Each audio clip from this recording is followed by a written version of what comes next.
राम परशुराम संवाद में भगवान राम एक रहस्यपूर्ण वाक्य यह कहते हैं कि धनुष मैंने नहीं तोड़ा, और इसका समर्थन लक्ष्मण जी भी करते हैं। छुअत टूट रघुपति न दोषु, मुनि बिनु काज करिय कतरोसु। लक्ष्मण जी कहते हैं कि महाराज छूते ही धनुष टूट गया, अब आप इसके लिए प्रभु को दोष क्यों दे रहे हैं। परशुराम जी मन ही मन सोचते हैं कि यह लड़का तो बड़ा ढीठ है, मुझे नीचा दिखाने के लिए ऐसा कह रहा है कि धनुष तोड़ा नहीं टूट गया। आगे चलकर भगवान राम ने भी लक्ष्मण जी की बातों का समर्थन करते हुए कहते हैं, महाराज मैंने धनुष नहीं तोड़ा, बल्कि छुअत ही टूट पिनाक पुराना, मैं के हेतु करहीं अभिमाना। धनुष मैंने नहीं तोड़ा, मैं कैसे कहूँ कि मैंने धनुष तोड़ा है।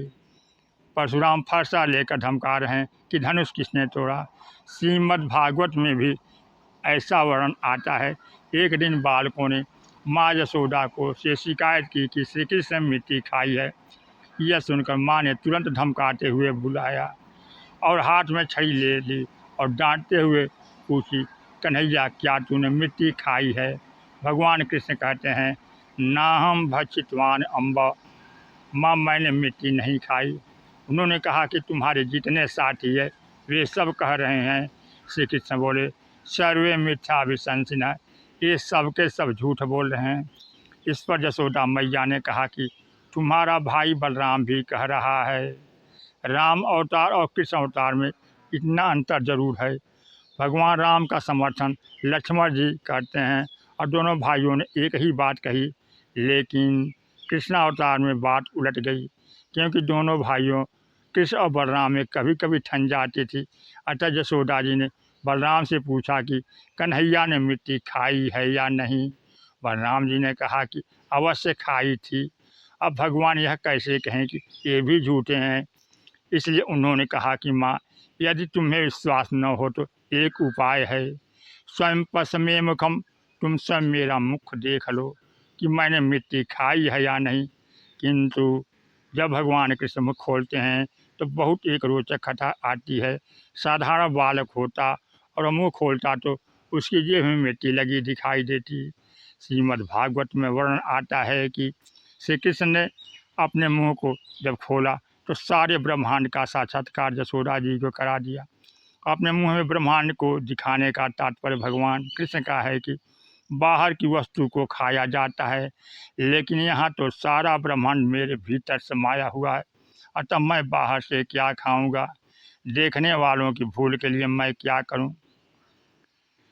परशुराम जी भी फरसा लेकर धमकाते हुए पूछते हैं कि धनुष किसने तोड़ा। लक्ष्मण जी भाई का समर्थन करते हुए कहते हैं कि श्री राम ने धनुष नहीं तोड़ा, टूट गया। अब भगवान राम ने भी कह दिया कि मैंने नहीं तोड़ा। परशुराम कहते हैं कि अच्छा, यह धनुष चढ़ा कर दिखा दो तो मैं समझ लूँगा कि तुमने तोड़ने का अधिकार है। लेकिन भगवान कृष्ण ने जो कौतुक किया था वहीं भगवान राम ने किया। भगवान कृष्ण ने अपने मुख में ब्रह्मांड दिखाकर माँ के भ्रम को दूर कर दिया। इसी प्रकार परशुराम के मन में यह प्रश्न उठा कि बिना तोड़े धनुष कैसे टूटेगा। श्री राम ने कौतुक किया। परशुराम के देखते देखते धनुष स्वयं भगवान राम के हाथों में चला गया। देत चाप आपू ही चली गयऊ, परशुराम मन विस्मय भय। और परशुराम विस्मित होकर के देखते रहे। और भगवान राम कहते हैं, महाराज न तो मैं चढ़ाने वाला हूँ न तोड़ने वाला, दोनों में से कोई भी कर्तृत्व मुझ में नहीं है।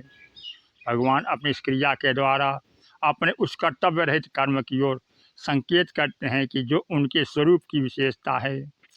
दूसरा संकेत है कि साधारण व्यक्ति प्रयासपूर्वक चित्त का निरोध करता है, किंतु पूर्णता में चित्तवृत्ति सहज ही निरुद्ध है। इसलिए गोस्वामी जी ने रामचरितमानस में समाधि के दो भेद किए हैं, समाधि और सहज समाधि। समाधि में व्यक्ति प्रयासपूर्वक चित्तवृत्तियों को खींचता है, और सहज समाधि का अभिप्राय है जहाँ चित्तवृत्तियाँ अपने आप खींच जाती हैं। इसलिए जब भगवान राम धनुर्भंग के लिए उठे तो गोस्वामी जी ने वहाँ भी सहज शब्द का प्रयोग किया है। ठाड़ भये उठी सहज सुभाए, सहजहि चले जग सकल जग स्वामी।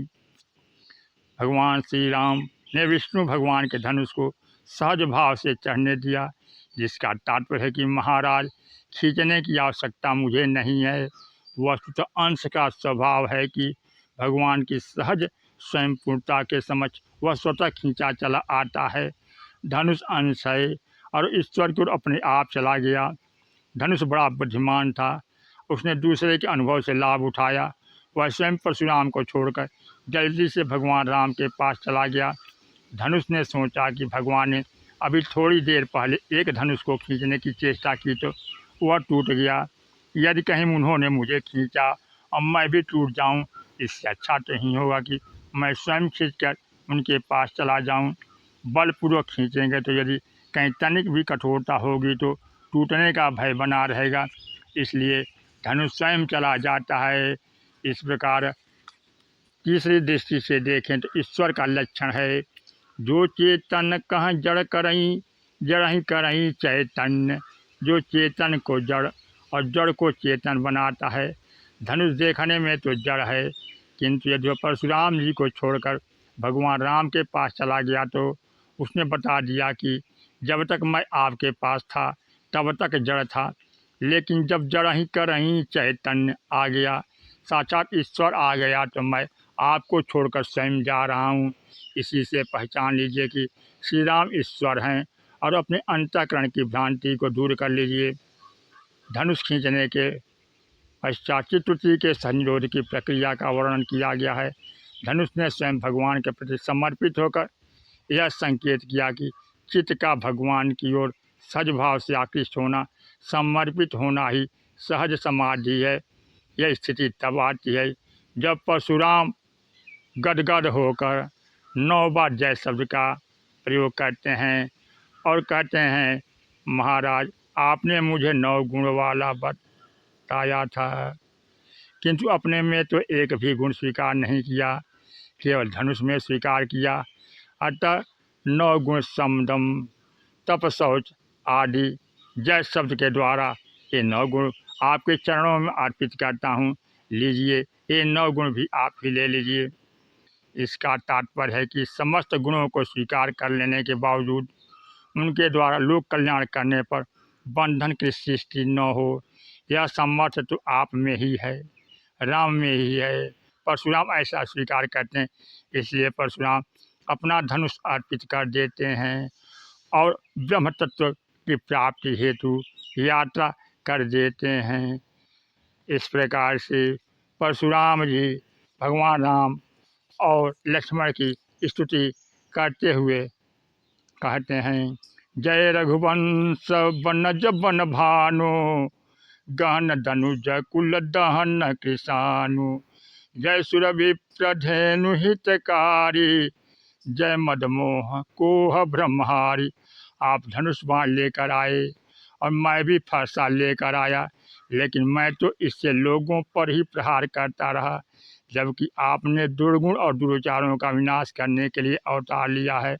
यदि हम गहराई में बैठकर देखें तो मनुष्य के जीवन में, अंतर जीवन में त्रेता युग की समस्याएं आज भी विद्यमान हैं। आज भी रावण, कुंभकर्ण और मेघनाद विद्यमान है। ऐसी स्थिति में हमारा कर्तव्य है कि भगवान की शाश्वती लीला को हृदयंगम करे, हृदय में धारण करे। यदि भगवान राम केवल मनुष्य होते, भूतकाल के व्यक्ति होते, तो उनके चरित्र में पढ़ने को मिलता कि ऐसा हुआ था। लेकिन हम लोग सदैव भगवान राम की राम नवमी मनाते हैं और भगवान की शाश्वती लीला को हृदयंगम करते हैं, जिससे हमारे अव्यक्त ईश्वर हृदय में व्यक्त हो जाए। यही रामचरितमानस कथा प्रसंग का सार है। बोलिए सियावर रामचंद्र की जय, पवन सुत हनुमान की जय, उमापति महादेव की जय।